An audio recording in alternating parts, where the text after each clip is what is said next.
أعوذ بالله من الشيطان الرجيم بسم الله الرحمن الرحيم عما يتساءلون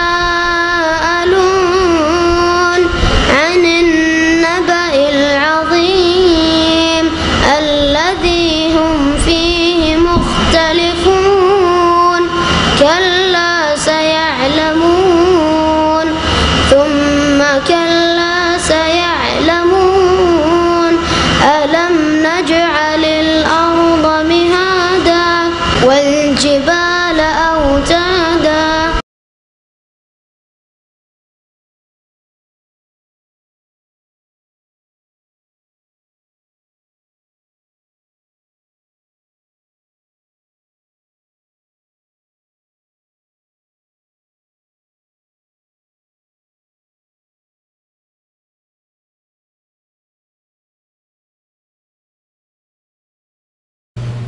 السلام عليكم ورحمة الله وبركاته إن الحمد لله نحمده ونستعينه ونستغفره ونعوذ بالله من شرور أنفسنا ومن سيئات أعمالنا من يهده الله فلا مضل له ومن يضلله فلا هادي له وأشهد أن لا إله إلا الله وحده لا شريك له وأشهد أن محمدا عبده ورسوله صلى الله تعالى عليه وعلى آله وصحبه وسلم تسليما كثيرا أما بعد أعوذ بالله من الشيطان الرجيم بسم الله الرحمن الرحيم والسابقون الأولون من المهاجرين والأنصار والذين اتبعوهم بإحسان رضي الله عنهم ورضوا عنه মহান আল্লাহর সমস্ত প্রশংসা যে আল্লাহ পাক রব্বুল আলামিন আমাদেরকে সৃষ্টি করেছেন এবং আমাদেরকে মুমিন মুসলিম হওয়ার তৌফিক দান করেছেন। দরুদ ও সালাম নাযিল হোক নবী মুহাম্মদ সাল্লাল্লাহু আলাইহি ওয়াসাল্লামের উপর যিনি আল্লাহ পাকের দিন মানব জাতি পর্যন্ত পৌঁছিয়ে গিয়েছেন। আল্লাহুম্মা সাল্লি আলাইহি আল্লাহুম্মা বারিক আলাইহি। এই দিন যে দিন ইসলাম কোরআন এবং হাদিসের আকারে নবী করিম সাল্লাল্লাহু আলাইহি ওয়াসাল্লাম ছেড়ে গেছেন, তার হেফাজতের দায়িত্ব আল্লাহ পাক স্বয়ং নিয়েছেন। আল্লাহ পাক কোরআনুল কারীমে ইরশাদ করেছেন, ইন্না নাহনু নাযালনা যিকরা ওয়া ইন্না লাহু লাহাফিজুন। নিশ্চয় আমি নাজিল করেছি উপদেশ অর্থাৎ কোরআন এবং হাদিস, এবং নিশ্চয় আমি তার সুরক্ষা করব। ওয়া ইন্না লাহু লাহাফিজুন, আমি তার অবশ্যই হেফাজত করব। আল্লাহ পাক কোরআন এবং হাদিসের যা হচ্ছে উপদেশ, যার নাম হচ্ছে জিকির, কোরআনে কারীমে বিভিন্ন জায়গায় কোরআনুল কারীমকে জিকির বলে আখ্যায়িত করা হয়েছে, কারণ কোরআন হচ্ছে উপদেশ। নবী করিম সাল্লাল্লাহু আলাইহি ওয়াসাল্লামের হাদিস, তার আদর্শ, তার সুন্নত হচ্ছে উপদেশ, জাতি রয়েছে মানব জাতির জন্য উপদেশ। তার হেফাজতের দায়িত্ব আল্লাহ পাক নিয়েছেন। কোরআনে কারীমের হেফাজত নবী করিম সাল্লাল্লাহু আলাইহি ওয়াসাল্লামের জামানায় লিখিত আকারে হয়ে গেছে, সাহাবায়ে কেরামদেরকে লিখিয়ে দিয়েছেন এবং তা একত্রিত হয়ে গেছে আবু বকর সিদ্দিক রাদিয়াল্লাহু তাআলা আনহুর জামানায়। তারপরে বিভিন্ন কপি তৈরি হয়ে বিভিন্ন শহরে পাঠানো হয়েছে উসমান রাদিয়াল্লাহু তাআলা আনহুর জামানায়। হাদিসের হেফাজত আল্লাহ পাক করেছেন বড় বড় আইম্মায়ে কেরাম, মুহাদ্দিসিনে কেরাম, হাদিসের পণ্ডিত যাদেরকে আল্লাহ পাক হাদিসের খেদমতের জন্য সৃষ্টি করেছিলেন, তাদের দ্বারা আল্লাহ পাক হাদিসেরও হেফাজত করেছেন।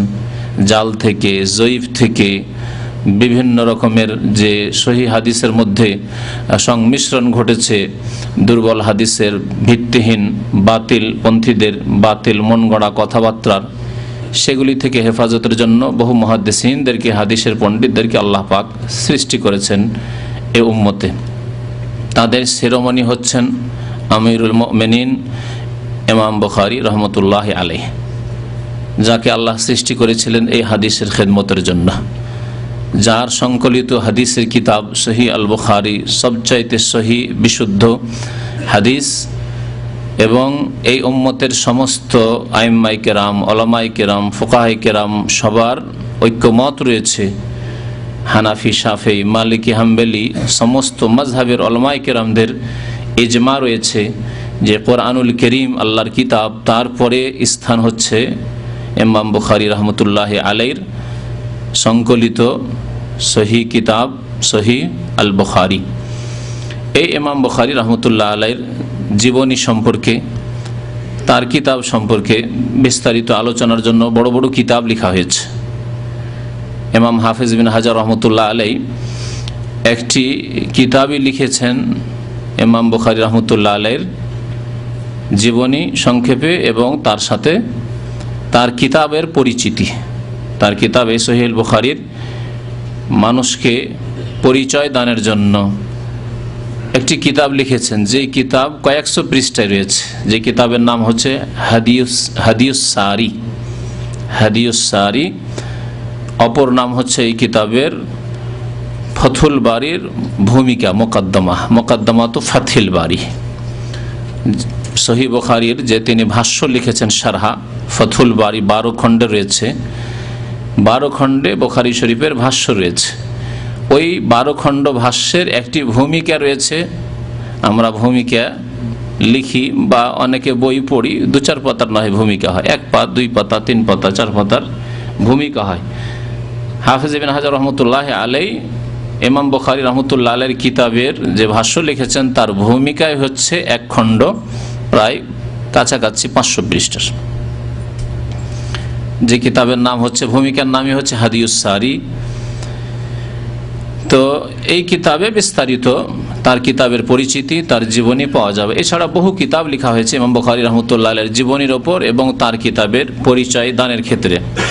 ইমাম বুখারী রহমতুল্লাহ আলাইহি সম্পর্কে এই অল্প সময়ে 1 ঘন্টা সোয়া ঘন্টা, খুব বেশি সময় আমাদের কাছে রয়েছে, এর মধ্যে যতটুকু সম্ভব আপনাদেরকে তার জীবনী সম্পর্কে কিছু কথা জানাবার চেষ্টা করব, যাতে করে এইরকম আইম্মায়ে কেরাম যাদের অনুসরণ করে সঠিক পথ পাওয়া যেতে পারে।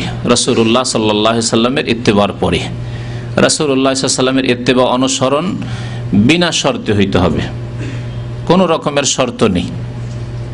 নবী সাল্লাল্লাহু আলাইহি সাল্লাম থেকে যা কিছু প্রমাণিত, বিনা কোনো শর্তে তা বিশ্বাস করতে হবে, তা মেনে নিতে হবে এবং তার প্রতি আমল করতে হবে। বাকি অন্য যে কোনো মানুষ, সাহাবায়ে কেরামদেরকেই নেন আর অন্য কোনো আইম্মায়ে কেরামদেরকে নেন, ফুকাহায়ে কেরামকে নেন, কোনো আলেমকে নেন, তাদের কথা মানতে হবে যেগুলি কোরআন এবং সুন্নাহর অনুকূলে, কোরআন সুন্নাহ দ্বারা প্রমাণিত। এসব আইম্মায়ে কেরাম যাদের শিরোমণি হচ্ছেন ইমাম বুখারী রহমতুল্লাহ আলাইহি, আইম্মাতুল হুদা, আইম্মাতুল ইসলাম, এরা হচ্ছে ইসলামের ইমাম, এরা হচ্ছেন হিদায়াতের ইমাম। সুতরাং তাদের অনুসরণ করা হচ্ছে দ্বীনি কাজ। তাদের জীবনী সম্পর্কে জানা থাকলে, তাদের আখলাক চরিত্রের ক্ষেত্রে, তাদের ইবাদত বন্দেগীর ক্ষেত্রে, তাদের ইলম আমলের ক্ষেত্রে, তাদের কোরআন সুন্নাহর খেদমতে যে কুরবানি ত্যাগ রয়েছে, যে সময় দান করেছেন, যে মেহনত পরিশ্রম করেছেন, সেগুলি আমাদের জন্য আদর্শ দিক নির্দেশনা দেবে। আমরাও সেই পথে মেহনতি হব ইলম হাসিল করার ক্ষেত্রে, আমল করার ক্ষেত্রে এবং সহি কোরআন সুন্নাহর ইলমের প্রচার প্রসারের ক্ষেত্রে, দাওয়াত এবং তাবলীগের ক্ষেত্রে, আল্লাহ এবং রাসূলের কথা মানব জাতি পর্যন্ত পৌঁছানোর ক্ষেত্রে। এই উদ্দেশ্যে আইম্মায়ে কেরামের জীবনী, উলামায়ে কেরামের জীবনী চর্চা করা নেকির কাজ। আল্লাহ পাক রব্বুল আলামিন প্রশংসা করেছেন সাহাবায়ে কেরামদের, মুহাজিরিন এবং আনসারদের, তারপরে তাদের অনুসারী তাবেঈনদের, তারপরে কিয়ামত পর্যন্ত যত মুমিন মুমিনাত আসবেন এবং নিষ্ঠার সাথে, ইখলাসের সাথে, আন্তরিকতার সাথে কোরআন সুন্নাহর অনুসারী হয়ে সাহাবায়ে কেরাম তাবেঈনদের যারা অনুসরণ করবেন, আল্লাহ পাক ইরশাদ করেছেন সূরা তাওবায়, ওয়াস-সাবিকুনাল আউয়ালুনা মিনাল মুহাজিরিনা ওয়াল আনসার, যারা প্রথম সারির অগ্রগামী মুহাজির এবং আনসার, যারা হিজরত করে মক্কাতুল মুকাররমা থেকে মদিনায় এসেছিলেন রাসূলুল্লাহ সাল্লাল্লাহু আলাইহি ওয়াসাল্লামের সাথে আল্লাহর রাস্তায় জিহাদ করার জন্য, আল্লাহর রাস্তায় আল্লাহর দ্বীনের খেদমত করার জন্য, এবং যারা মদিনার বাসিন্দা, নবী করিম সাল্লাল্লাহু আলাইহি ওয়াসাল্লাম মুহাজিরিনদের সাহায্য সহযোগিতা করেছিলেন, তারা আনসার। তাদের সম্পর্কে আল্লাহ বলছেন প্রশংসা করেও, ওয়াল্লাযীনা ইত্তাবাউহুম বিইহসান, এবং তারপরে যারা তাদের অনুসরণ করবেন, মুহাজির এবং আনসারদের, সাহাবায়ে কেরামগণের অনুসরণ করবেন, বিইহসানিন, নিষ্ঠার সাথে, আন্তরিকতার সাথে, সৎকর্মশীল হয়ে, ভালো মানুষ হয়ে। কারণ এমনও কিছু লোক আছে সাহাবায়ে কেরামের জামানায় যারা এহসানের সাথে, নিষ্ঠার সাথে, আন্তরিকতার সাথে, সততার সাথে ভালো মানুষ হয়ে তাদের পরে আসেননি, বিদাতি হয়ে এসেছেন, খারেজি, রাফেজি। যদিও তাবাইনদের জামানার তারা, কিন্তু তারা যেহেতু বিভ্রান্তির শিকার হয়েছে, সুতরাং এই আয়াতের তারা অন্তর্ভুক্ত নয়। যারা ইসলামকে বিচ্ছিন্ন করেছে, মুসলিম জাতির মধ্যে ফাটল ধরিয়েছে, বিদাত সৃষ্টি করেছে, তারা এর অন্তর্ভুক্ত নয়। সুতরাং আল্লাহ পাক শর্ত লাগিয়েছেন যে ওয়াল্লাযীনা ইত্তাবাউহুম বিইহসান, যারা সাহাবায়ে কেরাম, মুহাজিরিন, আনসারদের অনুসরণ করবে ইহসানের সাথে, সততার সাথে, নিষ্ঠার সাথে, ইখলাসের সাথে। আমরা কোরআন সুন্নাহর খাদেম, আমরা আল্লাহর দ্বীনকে মানব জাতি পর্যন্ত পৌঁছার জন্য এই দিনের খাদেম। আমরা কোনো পার্থিব উদ্দেশ্য নিয়ে আসিনি, মুসলিম জাতিতে ফাটল ধরাবার জন্য আসিনি।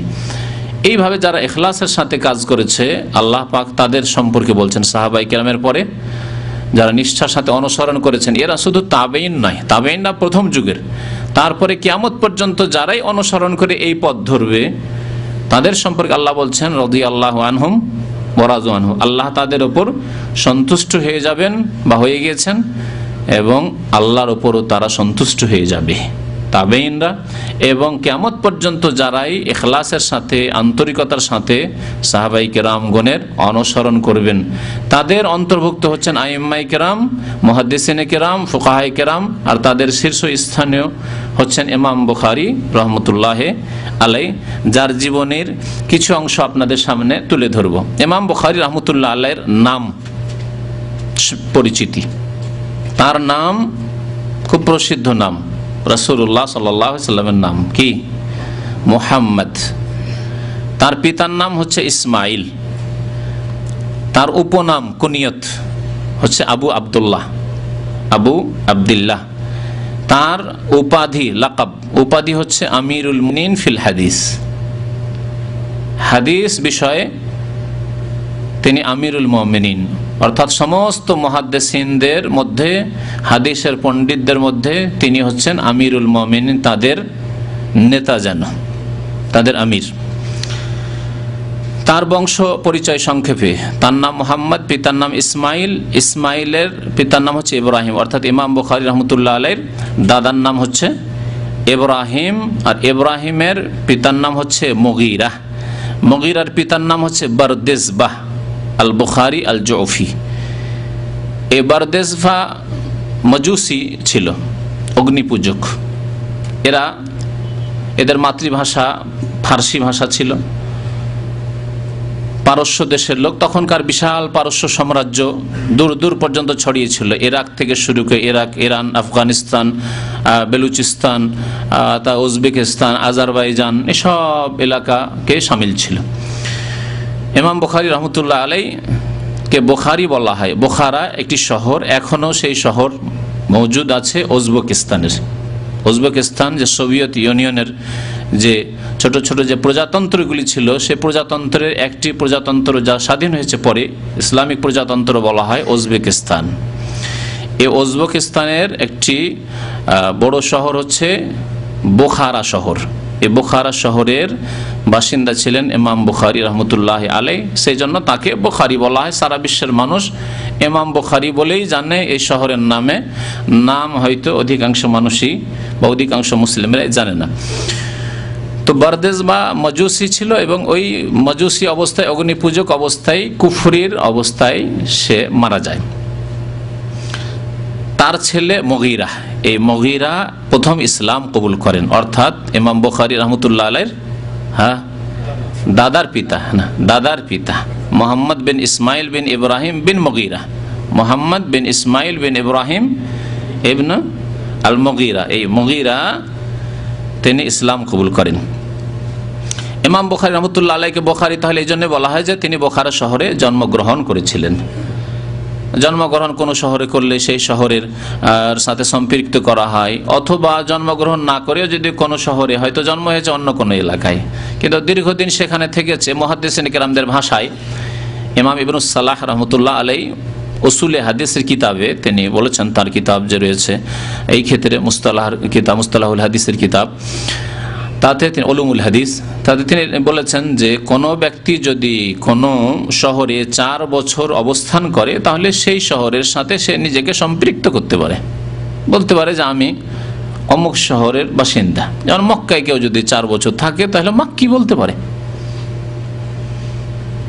বাড়ি হচ্ছে চিটাগাং, কিন্তু ঢাকায় যদি কেউ 4 বছর থাকে তাহলে ঢাকাবি বলতে পারে। খুলনায় 4 বছর থাকে খুলনাবি বলতে পারে। তো এইভাবে আইম্মায়ে আমরা বিভিন্ন শহরের সাথে সম্পৃক্ত দেখা যায়। যেমন ইমাম মুসলিমকে দেখা যায়, ইমাম মুসলিম নেসাপুর শহরের তিনি বাসিন্দা ছিলেন। ইমাম বুখারী রাহমাতুল্লাহ আলাইহি এই বুখারী শহরে জন্ম, যে সম্পর্কে বললাম, তাকে জৌফিও বলা হয়, আল বুখারী আল জৌফি। যদিও সাধারণ মানুষেরা এই নিসবত হয়তো জানে না, কিন্তু উলামায়ে কেরামরা বা কিতাবে যখন তার জীবনী পড়বেন দেখবেন ইমাম বুখারী আল জৌফি। এই জন্য বলা হয় যে বারদেশবা তো পারস্য দেশের মজুসী অগ্নিপূজক ছিল, তারপরে তার ছেলে মুগীরা একজন ইমাম বা একজন আলেম, আল ইয়ামান তার নাম ছিল, আল ইয়ামান আল জৌফি, জৌফ বংশের আল ইয়ামান আল জৌফির হাতে হাত দিয়ে ইসলাম গ্রহণ করেন। প্রাচীন যুগে একটি নিয়ম ছিল, প্রাচীন যুগে অর্থাৎ নবী সাল্লাল্লাহু আলাইহি ওয়াসাল্লামের পরে, সাহাবায়ে কেরামের পরে এই তরিকাটি ছিল যে কোনো ব্যক্তি ইসলাম গ্রহণ করলে কোনো আলেমের হাতে হাত দিয়ে বা তার সামনে গিয়ে, তখন তার এরকম ইসলামিক প্রতিষ্ঠান ছিল না, ইসলামিক সেন্টারে আসবে, যেমন আমাদের ইসলামিক সেন্টারে এসে অমুসলিমরা মুসলমান হচ্ছে।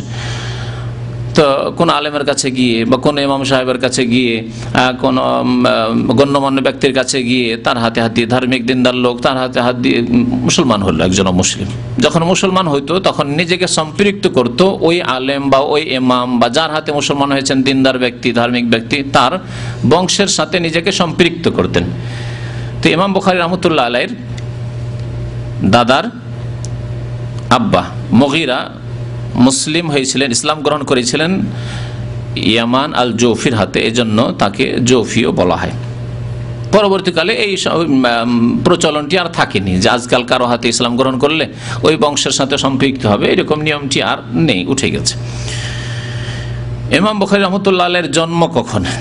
ইমাম বুখারী রাহমাতুল্লাহ আলাইহির জন্ম হয় জুমার দিনে।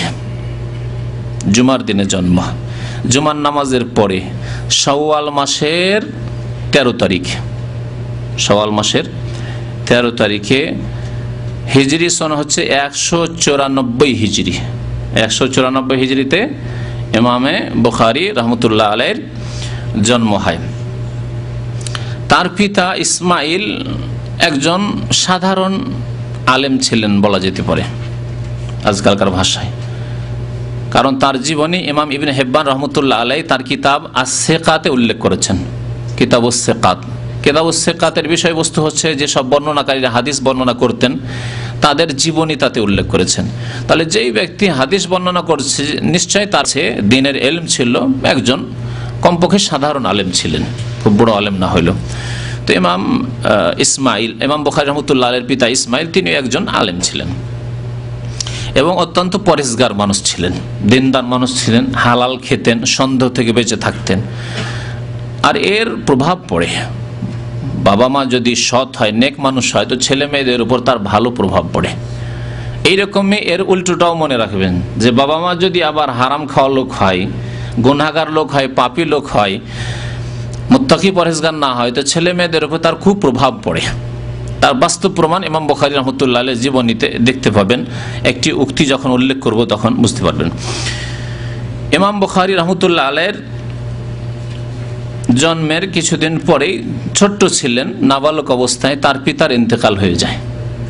বড় বড় যারা আলেম হয়েছেন, ইমাম হয়েছেন, যাদের দ্বারা আল্লাহ বড় ধরনের খেদমত নিয়েছেন, তাদের অনেকেই এইরকম ছিলেন যে তারা বাল্য জীবনেই তারা আব্বার মায়া, ভালোবাসা, লালন পালন, আদর স্নেহকে হারিয়ে দিয়েছেন।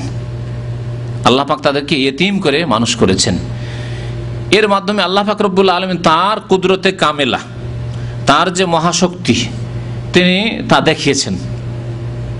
শিক্ষার বিষয় রয়েছে যে আমরা সাধারণত বাহ্যিক দৃষ্টিতে মনে করি যে এই ছেলেটি যে মানুষ হয়েছে এর পিছনে ওর বাবার মেহনত আছে, মায়ের মেহনত আছে, ধন দৌলত আছে, কোনো অভাব ছিল না, সেই জন্য পড়াশোনা খুব বড় মানুষ হয়েছে। আমরা এরকম মনে করি না? সবকিছুর আজকাল পার্থিব ব্যাখ্যা হচ্ছে। যে ছেলেটা পড়াশোনা মানুষ হচ্ছে কারণ ছোট থেকেই একেবারে ভালো স্কুলে পড়াশোনা করতে পেরেছে, আর ভালো খরচ খরচা দিয়ে তার বাবা মা পড়াশোনা করিয়েছে, তার লালন পালন খুব ভালো হয়েছে, গাইডটা খুব সুন্দর হয়েছে, কোচ খুব সুন্দর পেয়েছে, এগুলো ভাষা, দুনিয়ার ভাষা আজকাল, তাই না? সেই জন্য সে ডাক্তার হয়েছে, তো ইঞ্জিনিয়ার হয়েছে, ভালো আলেম হইতে পেরেছে না। আল্লাহ পাক রব্বুল আলামিন, আল্লাহর উপর যাদের তাওয়াক্কুল ভরসা আছে তাদেরকে আল্লাহ পাক রব্বুল আলামিন মানুষ করবেন, বড় করবেন, তাদেরকে আল্লাহ জ্ঞানী করবেন, আলেম করবেন, তাদেরকে যোগ্যতা দিবেন, সম্মান দেবেন, আল্লাহ তার জন্য ব্যবস্থা তৈরি করে দেবেন। মুসাব্বিবুল আসবাব, সবকিছু আল্লাহর হাতে। কাকে কার দ্বারা লালিত পালিত করবেন এই কাজ আল্লাহর। এজন্য প্রথম দেখুন রাসূলুল্লাহ সাল্লাল্লাহু আলাইহি ওয়াসাল্লামের জীবনী। দুনিয়ায় আসার আগে কি হচ্ছে? আব্বার ইন্তেকাল হয়ে যাচ্ছে। আব্বা কালো না সাদা, লম্বা না সুন্দর না কেমন দেখলেন না, দেখার সুযোগ পেলেন না। দুনিয়া আসলেন তার আগে আব্বা নেই। মাকে কোন রকম দেখলেন বাল্য জীবনে, মাকেও হারিয়ে ফেললেন, মায়েরও ইন্তেকাল হয়ে গেল, তাও হয়তো মনে থাকলো যে মাই কেমন ছিল নাবালক জীবনে। দাদা দেখাশোনা করতেন, একটু সামান্য বড় হয়েছেন, দাদাকেও হারিয়ে ফেললেন।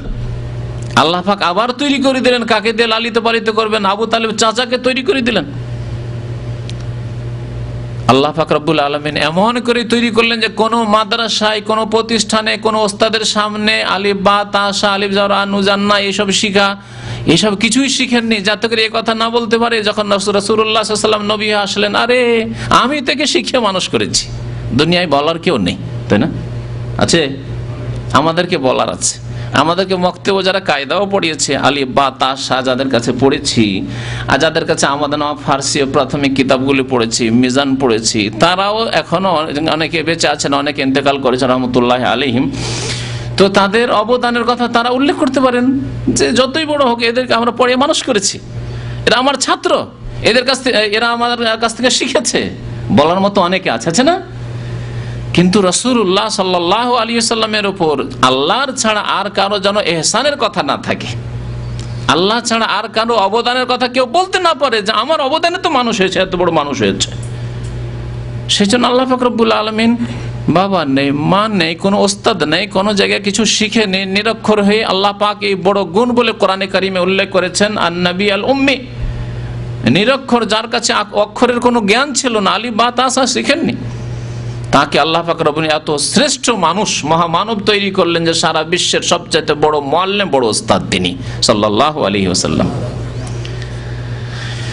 তো ইমাম বুখারী রাহমাতুল্লাহ আলাইহি বাল্য জীবনে পিতাকে হারিয়ে ফেললেন, তার পিতার ইন্তেকাল হয়ে যায়।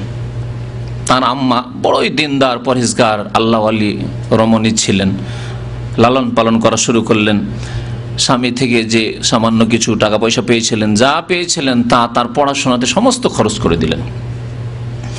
তারপরে একবার তার আম্মা হজের ইচ্ছা করলেন, হজে গেলেন। তার এক বড় ভাই ছিল, ইমাম বুখারী রাহমাতুল্লাহ আলাইহির বড় ভাই, তার নাম ছিল আহমদ। ইমাম বুখারীর নাম কি বললাম? মুহাম্মদ, আর তার বড় ভাইয়ের নাম ছিল আহমদ, সাবালক হয়েছিলেন তিনি তার আম্মাকে নিয়ে আর ইমাম বুখারী মুহাম্মদকে নিয়ে চললেন হজ। কোথা থেকে হজে বেরিয়েছেন চিন্তা করুন, কোথায় আজকের হজ আর কোথায় তখনকার হজ? হ্যাঁ, কোথা থেকে হজে বেরিয়েছেন? বোখারা থেকে, উজবেকিস্তান থেকে। উজবেকিস্তান, আজারবাইজান, আফগানিস্তান, ইরান এইসব করে ইরাক পার হয়ে, এইসব বিশাল মরুভূমি পার হয়ে, না রাস্তা না ঘাট, কিভাবে এসছেন চিন্তা করুন তো। এরোপ্লেন ছিল, পানি জাহাজে, ওটের পিঠে চেপে, ওটের পিঠে সফর। জি, হাজার হাজার মাইল সফর করে মক্কাতুল মুকাররমা পৌঁছলেন, মায়ের সাথে, বড় ভাইয়ের সাথে হজে পৌঁছলেন। মক্কা এসে যখন হজ শেষ হয়ে গেল, হজ করে তার আম্মা, তার বড় ভাই, তারা বলে দেশে যাই। তিনি বললেন যে আমি আর দেশে যাব না, এই মক্কাতে, মদিনায় থেকে আমি ইলম শিখব, থেকে গেলেন। বলছেন হাফিজ বিন হাজার রহমতুল্লাহ আলাইহি তার জীবনী সম্পর্কে, ফাআকামা বিমাক্কাতা মুজাওয়িরান লিতালাবিল ইলমি, মক্কায় তিনি অবস্থান করলেন ইলম তলব করার উদ্দেশ্যে, ইলম শিখব, এখানে দ্বীন শিখব।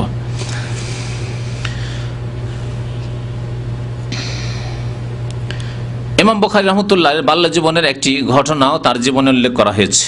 তারিখে বোখারা, বোখারা শহরের ইতিহাস নামক একটি কিতাব রয়েছে সেই কিতাবে, এবং ইমাম লালকাই রহমতুল্লাহ আলাই কিতাবুস সুন্নাহ তার একটি কিতাব রয়েছে আকীদার কিতাব, সেই কিতাবে উল্লেখ করেছেন এই ঘটনাটি যে ইমাম বুখারী রহমতুল্লাহ আলাই এর জন্ম যখন হয় তখন তো তার দৃষ্টিশক্তি ছিল, কিন্তু জাহাবাত আইনাহু ফি সিগারিহি, বাল্য জীবনে হঠাৎ করে তার দৃষ্টিশক্তি শেষ হয়ে যায়, অন্ধ হয়ে যান তিনি। ছোট নাবালক ছিল, হঠাৎ করে দুই চোখ অন্ধ হয়ে যায়। তারপরে মা খুব কান্নাকাটি করে আল্লাহর দরবারে যে আল্লাহ, আমার এই ছেলে এতিম ছেলে, বাবা নেই, আর ছেলে অন্ধ হয়ে গেল, কে আর দেখাশোনা করবে? আল্লাহ তুমি তার দৃষ্টি ফিরিয়ে দাও। খুব দোয়া করেছেন আল্লাহ পাক রব্বুল আলামিনের কাছে। আল্লাহ যে মানুষের দোয়া শোনেন, এবং আল্লাহর কাছে দোয়া করতে গিয়ে কোনো কিছুকে অসম্ভব মনে করার কিছু নেই। ইন্নাল্লাহ আলা কুল্লি শাইইন কাদির, আল্লাহ পাক সব কিছুই করতে পারেন, সর্বশক্তিমান। আল্লাহ কি দিতে পারেন না এই কথা চিন্তা করেন, সব কিছুই আল্লাহ পাক রব্বুল আলামিন দিতে পারেন। দোয়া খুব করতেন, রাত্রে উঠে তাহাজ্জুদ পড়ে যেই সময়গুলিতে দোয়া হয় দোয়া করতেন। একদিন হঠাৎ করে রাত্রে তার মা ঘুমিয়ে আছেন আর দেখছেন স্বপ্নে ইব্রাহিম খলিলুল্লাহ আলাইহিস সালাতু ওয়াস সালামকে। বলছেন ফারাআত উম্মুহুল খলিল আলাইহিস সালাম ফিল মানাম, স্বপ্নে দেখছেন যে ইব্রাহিম আলাইহিস সালাতু ওয়াস সালাম হাজির হয়ে গেছেন সামনে। ফাকাল আল্লাহ, এসে বলছেন ইব্রাহিম খলিলুল্লাহ, আল্লাহর শ্রেষ্ঠ রাসূল, যত আম্বে এবং রসুল রয়েছেন তাদের মধ্যে শ্রেষ্ঠ রসুল মোহাম্মদুর রাসূলুল্লাহ সাল্লাল্লাহু আলাইহি ওয়াসাল্লাম, এবং তারপরেই তার সাথেই ইব্রাহিম খলিলুল্লাহ। জি, তো ইব্রাহিম আলাইহিস সালাতু ওয়াস সালামকে স্বপ্ন দেখছেন যে তিনি এসে বলছেন সেই মহিলাকে, অর্থাৎ ইমাম বুখারী রাহমাতুল্লাহির মা, তাকে ইয়া হাযিহি, হে মহিলা, কাদ রাদ্দাল্লাহু আলা ইবনাকি বাসারাহু বিকাসরাতি দুআইকি, আল্লাহ পাক তোমার ছেলের দৃষ্টিশক্তি ফিরিয়ে দিয়েছেন তোমার অধিক দোয়ার কারণে। বিকাসরাতে দুআইকে, তোমার খুব বেশি বেশি দোয়ার কারণে আল্লাহ পাক তোমার ছেলের দৃষ্টিশক্তি ফিরিয়ে দিয়েছেন। ফাসবাহা, রাত্রে স্বপ্ন দেখলেন, সকাল হলো, সকাল হতেই ছেলের ঘুম ভেঙেছে। ওয়াকাদ রাদ্দাল্লাহু আলাইহি বাসারাহু, সকালে দেখছেন যে ছেলে সুন্দর দেখছে, সুন্দর দৃষ্টিশক্তি ফিরে এসেছে। আল্লাহু আকবার। ইমাম বুখারী রাহমাতুল্লাহ আলাইহি সম্পর্কে বলছিলাম যে তার লালন পালন হয়েছে হালাল রিজিক দিয়ে। মায়ের যে দুধ খেয়েছেন হালাল, সেটাও হারাম হতে পারে, হতে পারে নাকি? আপনার স্ত্রীকে যদি আপনি হারাম পরান, হারাম খাওয়ান, হারাম অলংকার দেন, হ্যাঁ, আর তারপরে আপনার বাচ্চা দুধ খাচ্ছে আপনার স্ত্রী, তাহলে হারাম দুধ খায় না? কারণ আপনার স্ত্রী হারাম পরে, হারাম খায়, হারাম ঘুমায়, হারাম বিল্ডিং, হারাম পয়সার বিল্ডিং, সুদের বিল্ডিং, ঘুষের বিল্ডিং, চুরি করা পয়সা, হারাম এখানে ফিল্ম টিলিম এই করে ওই স্ক্রাবের হালা, চুরি করা লোহা ইত্যাদি সব ব্যবসা করে টাকা পয়সা পাঠিয়ে যদি ঘর বাড়ি তৈরি করেন, সেখানে ঘুমায় আরামে আপনার স্ত্রী, তাহলে আপনার ছেলে যে স্তন্য পান করছে আপনার স্ত্রীর, তো তা তো হারাম খাচ্ছে, হারাম দেওয়া হচ্ছে। হারামের কুপ্রভাব রয়েছে, হারাম ভক্ষণের, হারাম রিজিকের কুপ্রভাব রয়েছে, আর হালাল রিজিকের বরকত রয়েছে, হালাল রিজিকের বরকত রয়েছে। তার জীবনী সম্পর্কে যারা তার জীবনে লিখেছে বলছে ওয়াকাদ রুব্বিয়া বিল হালালিত তাইয়্যিব, তার লালন পালন হয়েছে হালাল পাক রিজিক দ্বারা। তার মা হালাল খেয়েছেন, তার বাবাও হালাল খেয়েছেন, জন্ম হয়েছে। তারপরে শুরু থেকে শুরু করেন তার একটু আগে গিয়ে যে এই যে বীর্য, যে বীর্য থেকে প্রত্যেক মানুষ তৈরি হয়েছেন আদম আলাইহিস সালামের পরে, হাওয়া আলাইহিস সালামের পরে আল্লাহ পাক এই নিজাম তৈরি করেছেন, প্রত্যেকে এই নুতফা থেকে, বীর্য থেকে তৈরি হয়েছেন। যেই ব্যক্তি হারাম খাবে, তারপরে বীর্য তৈরি হবে, বীর্য যাবে, তারপরে গর্ভধারণ করবে তার স্ত্রী, এখান থেকেই তো হারাম শুরু হইল। হারাম খেয়ে দিয়ে স্বামী স্ত্রী মিলন হইলো, তাহলে সেখান থেকে তো হারাম শুরু হইলো। আল্লাহ পাক রব্বুল আলামিন মায়ের পেটে যখন বাচ্চা থাকে, গর্ভে থাকে, তখন বাচ্চার জন্য কি রিজিক রেখেছেন? রক্ত। এই যে মাসিক বন্ধ হয়ে যায়, মাসিক রক্ত তখন নাড়ি দিয়ে যাচ্ছে, যায় না? নাড়ি কাটে না বাচ্চা হয় তখন, নাড়ি কাটে কি জন্য? নাড়ি দিয়ে খাবার যাচ্ছিল, ও মায়ের পেট থেকে মাসিকটা, আর মাসিকটা বেরিয়ে না এসে মাসিক বন্ধ হয়ে গেছে, ওই নাড়ি দিয়ে তখন বাচ্চার খাবার যেতে লেগেছে। প্রত্যেকের খাবার হয়েছে 10 মাস ধরে, 9 মাস 10 মাস ধরে, যতদিন মায়ের পেটে আমরা থেকেছি, তাই না? তাহলে ওই মা যদি হারাম খায়, তাহলে সেখান থেকে ওই যে মাসিক রক্ত যাচ্ছে সেটাও তো হারাম খেয়ে, হারাম থেকে তৈরি হয়ে যাচ্ছে। এখান থেকেই তো হারাম শুরু হয়ে গেল, এর কুপ্রভাব শুরু হয়ে যাবে। তখন যতই আল্লাহর কাছে দোয়া কর, রব্বি হাবলি মিনাস সালিহিন, রব্বি হাবলি মিনাস সালিহিন, রব্বি হাবলি মিন লাদুনকা যুররিয়াতান তাইয়্যিবা ইন্নাকা সামিউদ দুআ, দোয়া করছেন রব্বানা হাব লানা মিন আজওয়াজিনা ওয়া যুররিয়াতিনা কুররাতা আয়ুনি ওয়াজআলনা লিল মুত্তাকিনা ইমামা। কিন্তু আপনি নিজে হারাম খেয়েছেন, বীর্য হারাম তৈরি হয়েছে, হারাম খেয়ে তৈরি হয়েছে, নিজের স্ত্রীকে আপনি হারাম খাওয়িয়েছেন, হারাম পরিয়েছেন, ওই মাসিক ঋতু তৈরি হয়েছে যেটা বাচ্চার খাদ্য হয়েছে পেটে 10 মাস ধরে, তা হারাম হয়ে তৈরি হয়েছে। তারপরে দুনিয়াতে আসলো, তখন বেবি ভিডু কিনলেন, তাও হারাম, আপনার স্ত্রীকে হারাম খাওয়াচ্ছেন, তাহলে তো হারাম, এখান থেকে হারাম শুরু হয়ে গেছে। এখান থেকে শুরু করবেন চিন্তার কথা। এমন না যে এখন তোমার বিয়ে শাদী হয়নি, এখন তোমার ছেলে মেয়ে হয়নি, আচ্ছা ছেলে মেয়ে হবে তখন সতর্ক সাবধান হয়ে যাব, তখন তওবা করে নেবো, বাচ্চাকে হারাম খাওয়াবো না। না, তার আগে আপনার রক্ত মাংস তৈরি হয়েছে, তা থেকে তো বীর্য তৈরি হবে। বিয়ের আগে থেকে চিন্তা করেন যে আপনার যদি এগুলি হারাম থেকে তৈরি হয়ে থাকে, তো আপনার বাচ্চাটা কোথা থেকে জন্মাবে? হারাম থেকে জন্মাবে। চিন্তার বিষয় রয়েছে। আমাদেরকে শিকড় থেকে চিন্তা করতে হবে যে শুরু থেকে শেষ পর্যন্ত আমাদের রিজিক, আমাদের ছেলে মেয়েদের রিজিককে আমাদের জানা মতে যাতে হারাম না থাকে, জানা মতে জেনে শুনে যাতে করে হারাম না থাকে। অজান্তে কেউ কিছু দিয়ে দিল, কেউ চুরি করা জিনিস হাদিয়ে দিয়ে দিল, কেউ দাওয়াত দিল, হারাম সুদের টাকা দিয়ে, ঘুষের টাকা দিয়ে, আমি জানি না কি খাওয়ালো, সেটা আলাদা কথা, আপনার জানা নেই। কিন্তু জেনে শুনে আপনার পেটে হারাম রিজিক যাবে, আপনার ছেলে মেয়েদের স্ত্রীর হারাম রিজিক যাবে, খবরদার এই যেন একজন মুসলিমের জীবনে না হয়, কারণ পরিণাম খারাপ, পরিণাম ভালো নয়। আর যদি হালাল রিজিক দিয়ে আপনার রক্ত মাংস তৈরি হয়, আপনার স্ত্রীর রক্ত মাংস তৈরি হয়, ছেলে মেয়ের রক্ত মাংস তৈরি হয়, তাহলে তার বরকত রয়েছে। সেই বরকত ইমাম বুখারী রাহমাতুল্লাহ আলাইহির জীবনে দেখা গেছে। তার পিতা ইমাম বুখারী রাহমাতুল্লাহ আলাইহির পিতা ইসমাইলের যখন ইন্তেকাল হয় রাহমাতুল্লাহি আলাইহিম আজমাইন, যখন ইন্তেকাল হয় তখন তিনি বলেছিলেন একটি কথা, যা ইমাম বুখারী রাহমাতুল্লাহর জীবনীতে উল্লেখ করা হয়েছে, লা আ'লামু ফি জামি'i মালি দিরহামান মিন শুবহা। আমার যত ধন সম্পদ, পরিত্যক্ত ধন ছেড়ে যাচ্ছি মৃত্যুর পূর্ব মুহূর্তে, আমি যেসব ধন সম্পদ দিরহাম ছেড়ে যাচ্ছি, একটি টাকাও, একটি রৌপ্য মুদ্রাও, দিরহামও আমার হারাম তো দূরের কথা, শুভা সন্দেহ থেকেও নেই। অনেক সময় হারাম তো নয়, কিন্তু সন্দেহ আছে, জানি না হালাল কিনা, হালাল হইতেও পারে আবার নাও হইতে পারে, ঠিক না? এইরকমও নয়। কি বলছেন? লা আলাম, আমি জানি না, ফি জামিয়ে মালি, আমার যে ধন সম্পদ যা কিছু রয়েছে তাতে দিরহামান মিন শুভহা, একটি দিরহামও সন্দেহর নেই, সন্দেহ মুক্ত, হারাম মুক্ত, সন্দেহ মুক্ত, হালাল একবারে 100%। হালাল আর হালাল, হালাল ছাড়া কোনো হারাম 1 পয়সা আমি আমার স্ত্রী ছেলে মেয়েদের জন্য ছেড়ে যাই না। ইমাম বুখারী রাহমাতুল্লাহ আলাইহি দ্বীনের শিক্ষা, হাদিস মুখস্থ করা, মুহাদ্দিসিনদের কাছে গিয়ে হাদিস শোনা কখন শুরু করলেন? আমরা ছেলে মেয়েদেরকে বড় হয়ে যায় পড়াশোনা করাই না, বড় হয়ে যায় পড়াশোনা করেন। আর আজকাল পড়াশোনার যুগ হলো, পড়াশোনা কোথায় করায়? 3 বছর 4 বছর বয়সে কেজি স্কুলে ইংলিশ যাতে বলতে পারে, অনার্গল আমার ছেলে ইংলিশ বলতে পারে। আমার ছেলে 8 বছর বয়স হয়নি, 9 বছর বয়স হয়নি, থ্রোলি ইংলিশ বলে। এগুলি হচ্ছে আজকাল গৌরবের বিষয় এক শ্রেণীর মুসলিমদের। দিন সম্পর্কে 18 বছর, 20 বছর, 25 বছর বয়স হয়ে গেছে, নামাজ পড়ার শুরু থেকে শেষ পর্যন্ত সুন্নতি তরিকাই জানে না, দোয়া সূরায় মুখস্থ নেই। বাস্তব প্রমাণ আমরা মানুষের কাছে গেলে জিজ্ঞাসা করলে বুঝতে পারি। 25 বছর, 30 বছর, 40 বছর বয়স হয়ে গেছে, আত্মায়াত মুখস্থ নেই, দুরূদ মুখস্থ নেই, নামাজের নিয়ম কানুন জানেন না। যারাও নামাজ পড়েন তাদের অধিকাংশ ভুল দিয়ে শুরু করেন একাধিক, আর ভুল দিয়ে শেষ করেন। যারা নিজের নামাজটাই ঠিক করতে পারলো না, তারা বাকি জীবন কি ঠিক করবে? ইমাম বুখারী রাহমাতুল্লাহ আলাইহি ইলম হাসিল করা কখন শুরু করছেন? ইলম শেখার একটা সময় আছে, আমল করার সময় একবারে শেষ মুহূর্ত পর্যন্ত আছে, কিন্তু ইলম শেখা সবসময় হয় না।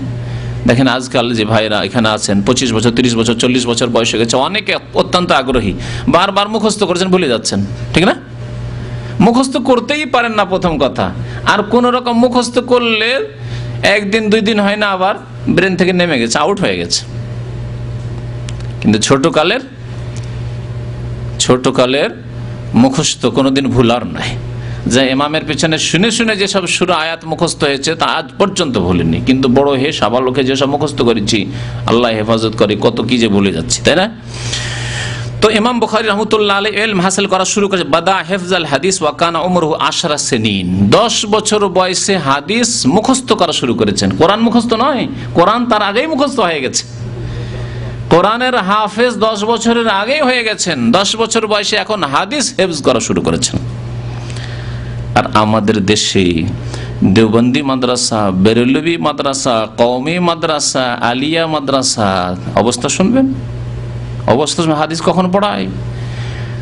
দাওরা হাদিস ফারেক হবে তার 1 বছর আগে প্রথম হাদিস পড়ায় মিশকাত। মাদ্রাসা পড়ার লোক থাকলে ঠিক বলছেন না? 7वीं বা 8वीं জামাতে গিয়ে মিশকাত পড়ায়, মওকুফ আলাই বলে, 7वीं জামাত বলে। আর 8वीं জামাতে গিয়ে দাওরায়ে হাদিস বুখারী, মুসলিম, আবু দাউদ, তিরমিজি, নাসাই, ইবনে মাজাহ, মুওয়াত্তা ইমাম মুহাম্মদ, তাহাবি একটু একটু করে পড়িয়ে বরকত, আর 2-1টা খতম করলে হয়তো বুখারীটা বরকতের জন্য খতম করে দিল, বাকিগুলি একটু বরকতের জন্য কিছুটা পড়িয়ে দিল। এইভাবে কি আর হাদিস শিখা হয়?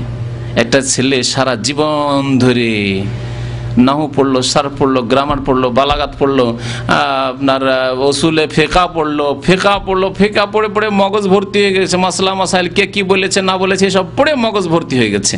আর শেষখানে আর বেশি জায়গা নেই, এখন তাবারুকের জন্য শেষ 2 বছরে, প্রথম বছরে মিশকাত, শেষ বছরের মানে শেষ যে 2 বছর তার প্রথম বছরে, আর তারপরে 1 বছরে কালা কালা রাসূলুল্লাহ সাল্লাল্লাহু আলাইহি ওয়াসাল্লাম, কালা কালা রাসূলুল্লাহ সাল্লাল্লাহু আলাইহি ওয়াসাল্লাম, কালা কালা রাসূলুল্লাহ সাল্লাল্লাহু আলাইহি ওয়াসাল্লাম, দেখতে আমাদের দৃশ্য হইল।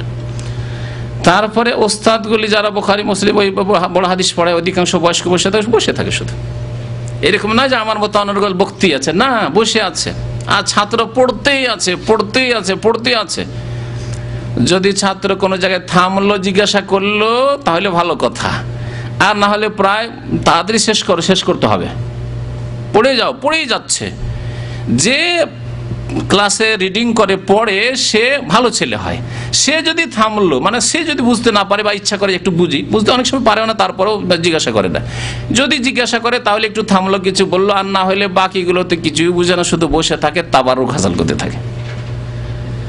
এইভাবে হাদিস পড়ে কি আর রাসূলুল্লাহ সাল্লাল্লাহু আলাইহি ওয়াসাল্লামের হাদিস সম্পর্কে জ্ঞান হাসিল হবে সহিহ জয়ীফ, না তার মতনের অর্থ সম্পর্কে জ্ঞান হাসিল হবে, আর না আমলই হবে। সেজন্য আমল হয় কিসের উপর?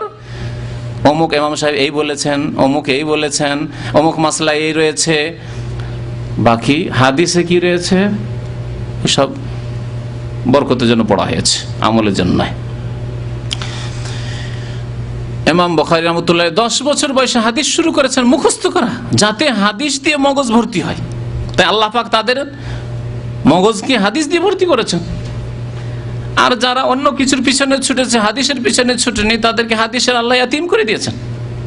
হাদিসের সহিহ জয়ীফ জাল তো বুঝেই না, আর হাদিসের মতন কিছু বুঝলো, যদি তাদের ভালো হলো তো কিছু বুঝলো, তারপরে হাদিসের আমল করা নেই। হাদিসকে কেমন করে তাওয়িল করে, তার অর্থ বাঁকা করে নিজের মযহাবের দিকে নিয়ে যেতে হবে। না, বুখারীতে থাকলে কি হবে, আমাদের দলিল অমুক কিতাবে আছে, এটি হচ্ছে তাদের তরিকা।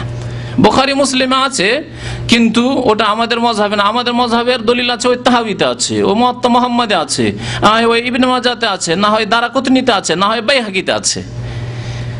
এইরকম ভাবে হাদিস পড়ানো হয়, আর সহিহ হাদিস থেকে দূরে সরিয়ে দেওয়া হয়। কারণ হাদিসের শিক্ষা যেমন ভাবে দিতে হবে, সালাফে সালেহিন মুহাদ্দিসিনে কেরাম যেভাবে শিখেছেন সেইভাবে শেখানো হয় না। প্রথম থেকে যদি হাদিস শেখানো হতো তাহলে তার চিত্রই অন্যরকম হইতো। হাদিসের উপর আমল, আল্লাহর কথার উপর আমল, আর রাসূলুল্লাহ সাল্লাল্লাহু আলাইহি ওয়াসাল্লামের বাণী এবং কর্মের উপর আমলের উপর আমল হইতো। কিছু ভাইরা রয়েছেন যারা শুরু থেকে হাদিস পড়ান, 7-8 বছর ধরে তারা হাদিস পড়ান। আজকাল নতুন সিলেবাসে প্রথম 40 হাদিস পড়ান, তারপরে বুলুগুল মারাম পড়ান বা উমদাতুল আহকাম পড়ান, তারপরে মিশকাত পড়ান, তারপরে 1 বছরে তিরমিজি পড়েন, আর 1 বছরে আবু দাউদ নাসাই পড়েন, তারপরে গিয়ে বুখারী মুসলিম পড়েন। এইভাবে যারা পড়ান 5 বছর 7 বছরে হাদিস পড়লে মোটামুটি একটা অবস্থায় পৌঁছা যেতে পারে। যদিও এতে হাদিসের পণ্ডিত হওয়া যায় না, কারণ ভারত, বাংলাদেশ, পাকিস্তান এইসব দেশেরই আমরা মানুষ, এইসব দেশে হাদিসের সনদ পড়ানো হয় না, মানে সহিহ জয়ীফ কেমন করে হয় এই সাবজেক্টটা পড়ানো হয় না। তারপরে অর্থ, মতন, তার সারহা, ব্যাখ্যা, মোটামুটি কিছু দূর এগিয়ে যাওয়া যেতে পারে যদি ভালো মেধা শক্তিওয়ালা ছেলে হয়। তো ইমাম বুখারী রাহমাতুল্লাহ আলাইহি 10 বছর বা আকাল বা 10 বছরের কম বয়স তখনই হাদিস মুখস্থ করা শুরু করেছিলেন। প্রথম সফর নিজের এলাকায় যে সব হাদিসের পণ্ডিতরা ছিলেন বোখারার আশেপাশে, ওখান থেকে শিখা হয়ে গেছে, এখন দূরে যেতে হবে। আমরা যখন মাদ্রাসায় পড়াশোনা করেছি ওই রকম করেছি। আমার মনে পড়ছে 1974-75 কথা, 71 পরে 1974-75 মামার বাড়ি পড়াশোনা করতাম থেকে মাদ্রাসায়, ওই 2-3 পর্যন্ত ছোট মাদ্রাসা, ওখানে মামার বাড়ি থাকি, খেলাধুলা করি আর পড়ি। ওখানে তো আর কেউ কিছু বলার নেই, আব্বারও খোঁজ খবর নেই। তারপরে আব্বা জানবি কি করে, মামারা তো আর বলবে না, কারণ জানে যে বললে তো অসুবিধা।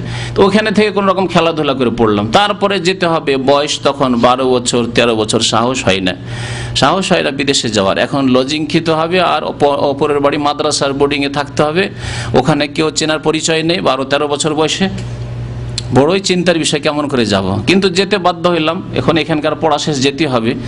গিয়ে রাত্রে উঠে কান্না করতাম। রাত্রি 11টা 12টা 1টায় সবাই ছাত্ররা শুয়ে আছে, আর ঘুম ভেঙে যেত, কান্না করতাম। মায়ের কথা মনে পড়তো, বাবার কথা মনে পড়তো, বাড়ির কথা মনে পড়তো, কোথায় শুয়ে আছি, কান্না করতাম। মনে আছে ওই জীবন, 75-76 ঘটনা।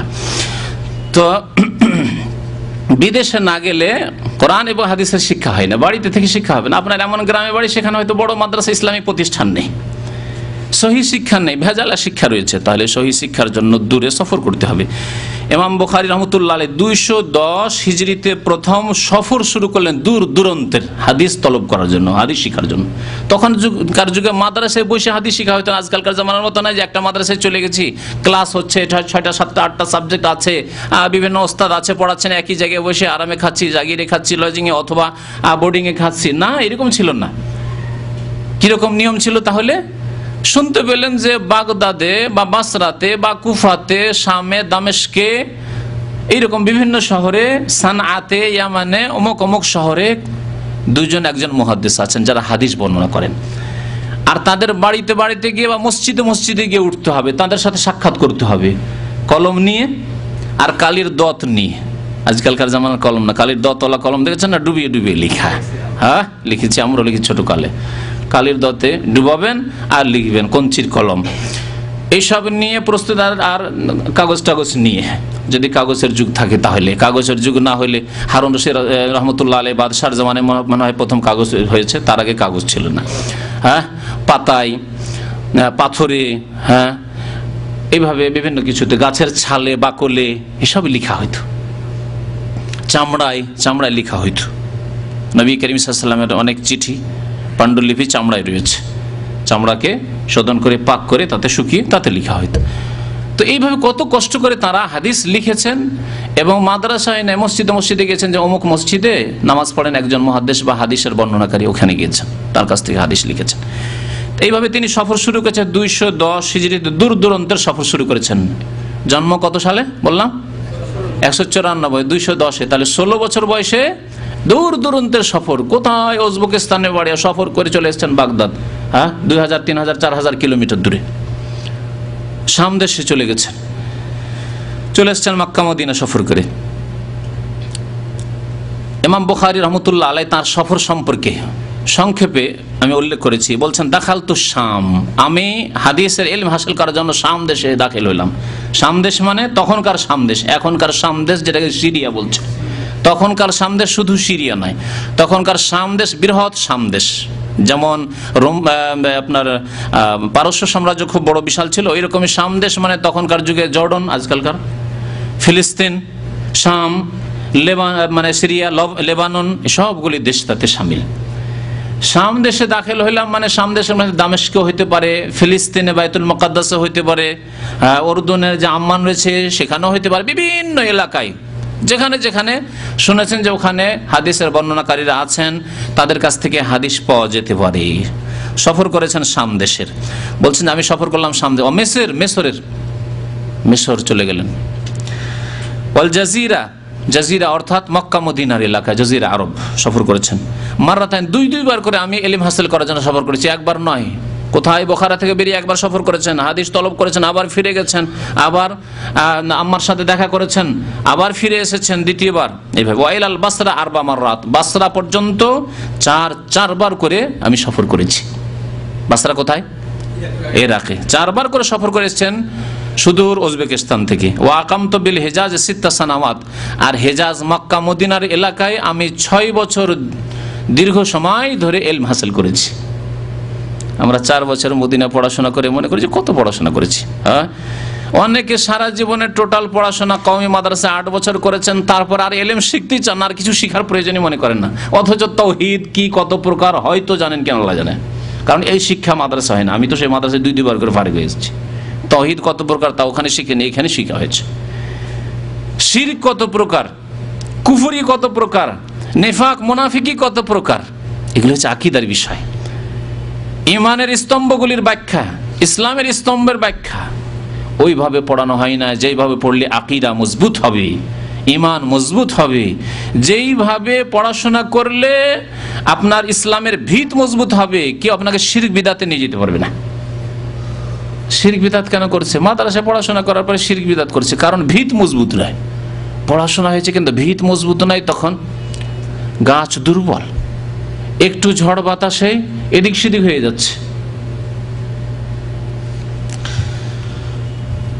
6 বছর ধরে হিজাজ মক্কা মদিনায় ইলম হাসিল করার জন্য তিনি অবস্থান করেন। ওয়ালা উহসি কাম দাখালতু ইলাল কুফা ওয়াল বাগদাদ মাআল মুহাদ্দিসিন, আর আমি গণে রাখতে পারিনি যে কতবার বাগদাদ আর কুফায় গিয়েছি।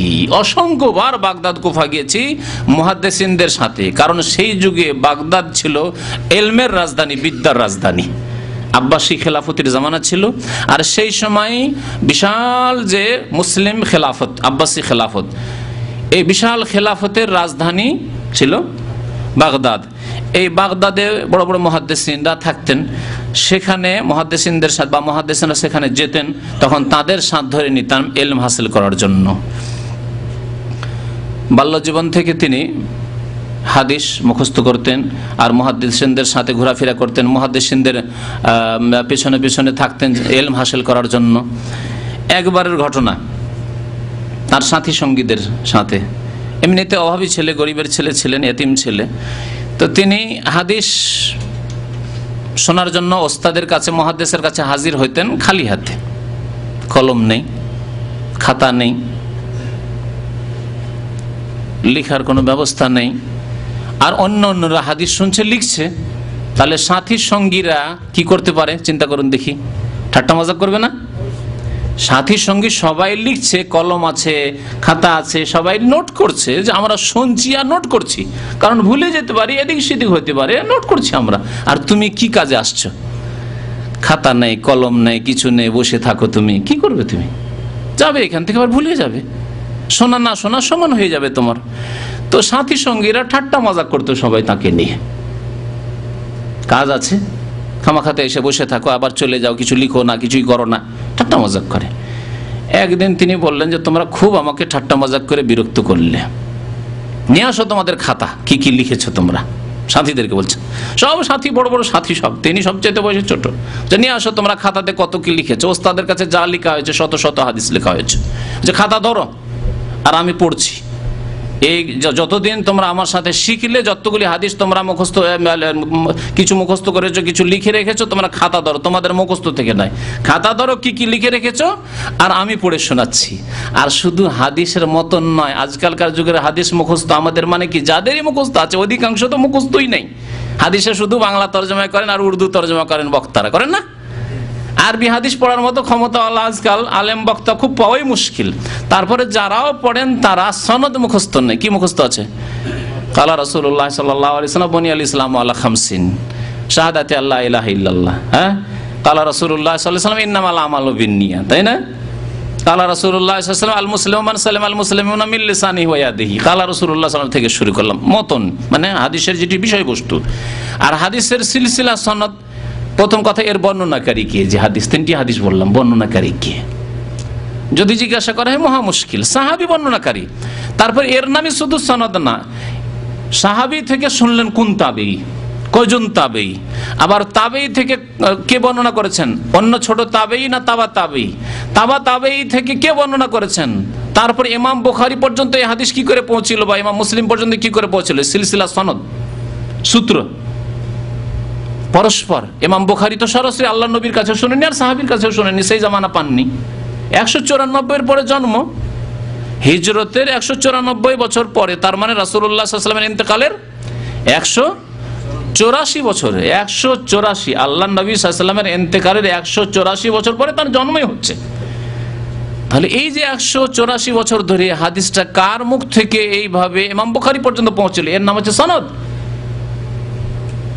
বুখারী, মুসলিম, আবু দাউদ, তিরমিজি, নাসাঈর যে অরিজিনাল কিতাবগুলি খুললে হয়তো বাংলা তরজমাতে সনদ উল্লেখ করেনি, কারণ কিতাব বড় হয়ে যাবে, সেজন্য সনদবিহীন হাদিসটা উল্লেখ করে দিয়ে তরজমা করে দিয়েছে। কাল হাদাসানা ফুলানুন, ইমাম বুখারী বলছেন আমাকে হাদিস শুনিয়েছেন আমার ওস্তাদ অমুক, আমার ওস্তাদকে শুনিয়েছেন তার ওস্তাদ অমুক, তার ওস্তাদকে তার শুনিয়েছেন তার ওস্তাদ অমুক, এই করে তাবেই শুনেছেন, তাবেই শুনেছেন সাহাবী থেকে, সাহাবী অমুক সাহাবী শুনেছেন রাসূলুল্লাহ সাল্লাল্লাহু আলাইহি ওয়াসাল্লাম থেকে। এর নাম হচ্ছে সনদ। সনদ সহ তারা মুখস্থ করতেন, সনদ সহ মুখস্থ। সনদের নাম মুখস্থ করা অত সহজ? একটা ঘটনা যদি ঘটে আজকে দাম্মাম শহরে, আর ওই ঘটনাটি সরাসরি আপনি দেখেননি, 3 জনের মাধ্যমে বা 4 জনের মাধ্যমে শুনেছেন। একজন লোক শুনেছে, শোনার পরে এসে নিচে বলেছে, নিচে একজন লোক শুনেছে, ও আবার এসে সিঁড়িতে বলে চলে গেছে, ওই সিঁড়ি থেকে এসে আরেকজন এসে বলছে আপনাকে, 4-5 জন হয়ে গেল না?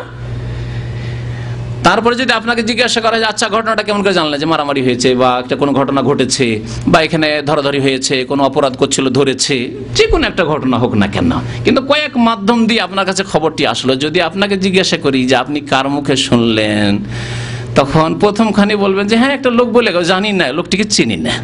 তাহলে যাকে চেনেন না, হতে পারে সে মিথ্যু, হতে পারে তার স্মৃতি শক্তি দুর্বল, তিলকে তাল করার লোক, শুনেছে একরকম বললো আর একরকম, হইতে পারে নাকি? মরিচ মশলা দিয়ে একটু সাজিয়ে সুজিয়ে বাড়াবাড়ি করে বললো, বা বুঝতেই পারল না ঠিকভাবে, উল্টো পাল্টা করে বললো, মেলা রকম হইতে পারে। এইভাবে হাদিস জয়ীফ আর জাল হয়েছে। এই মাধ্যমগুলিতে গিয়ে একজন যদি দিনদারিতে কম হয়, স্মৃতিশক্তিতে দুর্বল হয়, অথবা মিথ্যা বলা অহরহ অভ্যাস, যাদের খুব বেশি কথা বলা অভ্যাস তারা ভুল করেও বেশি করে না? যত বেশি কথা বলবেন, জবান এমন জিনিস যে যত ঠান্ডা রাখবেন তত ঠান্ডা থাকবে, যত বেশি বলবেন তত বেশি ভুল হবে। বিশেষ করে যদি তার সাথে ইলম না থাকে কোরআন এবং হাদিসের, আর তাকওয়া পরহেজগারি না থাকে, তো ভুল হওয়া স্বাভাবিক এই জবানের। তো এখানে যদি আপনাকে জিজ্ঞাসা করা হয় যে আপনি ঠিক আছে, একজনের মনে আছে আপনাকে শোনালো অমুক, ও আবার কাছ থেকে শুনলো, ভাই জানি না, অথবা আর একজন লোক নাম কি বলতে কি বলে ফেললেন আপনি, এখানে 3 জনের মধ্যে গোলমাল করে ফেললেন। একটির সনদ আপনার মনে নেই যে একটা ঘটনা আজকে ঘটেছে, এই ঘটনাটা যে 3 জনের মাধ্যমে শোনালেন আপনি, এদের নাম কি তাই আপনার মুখস্থ নেই। ভাই বলেছিল, হয়তো বলছেন নাম বলেছিল কিন্তু ভাই ভুলে গেছি, মাত্র আধা ঘন্টা আগে শুনেছেন, নাম বলেছিল, কার কাছ থেকে ও শুনলো, ও আবার কার কাছ থেকে শুনলো, 3-4 জনের নাম বলেছিল কিন্তু আমি সবার নাম ভুলে গেছি। আমাদের অবস্থা এরকম নয়? আমাদের স্মৃতিশক্তি এত দুর্বল হয়ে গেছে আমাদের পাপের কারণে, গুনহার কারণে, আর দুনিয়ায় আমরা ডুবে গেছি, দুনিয়া দুনিয়া দুনিয়া, এই জন্য ইলম আমরা ভুলে গেছি, মনে থাকে না আমাদের। সনদ সহ হাদিস লিখতেন তখনকার জামানার মুহাদ্দিসিনগণ এবং লিখাতেন। ছাত্রদেরকে বলেন, সাথীদেরকে, যে তোমরা তোমাদের খাতাগুলি ধরো আর আমি হাদিস পড়ে শুনেছি, যতগুলি হাদিস শুনেছি একটা একটা করে, আর তরতিবের সাথে, অমুক দিনে এতটি হাদিস শুনেছি, 10টা 20টা 25টা 30টা হাদিস শুনেছি, শোনো শুরু থেকে, আর তরতিবের উল্টো পাল্টা না, আগে পরে করে না, যেইভাবে তোমরা ওস্তাদের কাছ থেকে লিখেছো ওইভাবে আমি শোনাচ্ছি। কাল হাদাসানা ফুলান আন ফুলানিন আন ফুলানিন আন ফুলানিন আন আবি হুরায়রা আন রাসূলিল্লাহ সাল্লাল্লাহু আলাইহি ওয়াসাল্লাম, শোনানো হইলো। এইভাবে এক এক করে সমস্ত হাদিসগুলি তারা খাতা ধরে আছে এরকম করে, হ্যাঁ, আর তিনি সব হাদিসগুলি শুনিয়ে দিলেন। আশ্চর্য হয়ে গেল সাথী সঙ্গীরা, আরে এই মোহাম্মদকে তো আমরা ঠাট্টা মজাক করতাম, একে তো আমরা হেয় প্রতিপন্ন করতাম, পাগল বলতাম, যে খাতা নেই, কালি নেই, কলম নেই, আর ওস্তাদের সামনে বসে কি করছো ভুলে যাবে, সব মুখস্থ আছে, আর আমাদের তো কিছুই তেমন মুখস্থ নেই, সব খাতায় আছে, বাড়ি গিয়ে কখন মুখস্থ করবো এই চিন্তা করছি আমরা। আল্লাহু আকবার। এই জন্য ইমাম বুখারী রাহমাতুল্লাহ আলাইহি সম্পর্কে মুহাদ্দিসরা মন্তব্য করতে গিয়ে বলেছেন যে ইন্নামা খুলিকা লিল হাদিস, তাকে আল্লাহ পাক সৃষ্টি করেছেন হাদিসের খেদমতের জন্য, হাদিসের জন্য সৃষ্টি করেছেন আল্লাহ পাক রব্বুল আলামিন স্পেশালি।